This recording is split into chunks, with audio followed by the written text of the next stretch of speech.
ایرانی حکومت نے شہید رہبر اعلیٰ علی خامنہئی کے 40ویں پر ملک بھر میں تعزیتی تقریب کا اعلان کر دیا۔ اس سلسلے میں قرآن خوانی کا سلسلہ کل سے شروع ہوگا۔ جمعرات کو جمہوری اسلامی اسکوائر سے شہید خامنہئی کی جائے شہادت تک ریلی نکالی جائے گی۔ مرکزی تعزیتی تقریب جمعے کی صبح ہوگی۔ آیت اللہ علی خامنہئی 28 فروری کو اپنے دفتر میں امریکی جارحیت کے باعث شہید ہو گئے تھے۔ ایرانی حکومت نے شہید رہبر اعلیٰ علی خامنہئی کے 40ویں پر ملک بھر میں تعزیتی تقریب کا اعلان کر دیا۔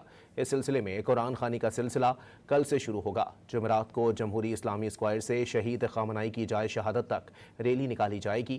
مرکزی تعزیتی تقریب جمعے کی صبح ہوگی۔ آیت اللہ علی خامنہئی 28 فروری کو اپنے دفتر میں امریکی جارحیت کے باعث شہید ہو گئے تھے۔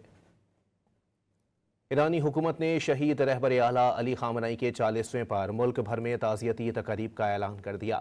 اس سلسلے میں قرآن خوانی کا سلسلہ کل سے شروع ہوگا۔ جمعرات کو جمہوری اسلامی اسکوائر سے شہید خامنہئی کی جائے شہادت تک ریلی نکالی جائے گی۔ مرکزی تعزیتی تقریب جمعے کی صبح ہوگی۔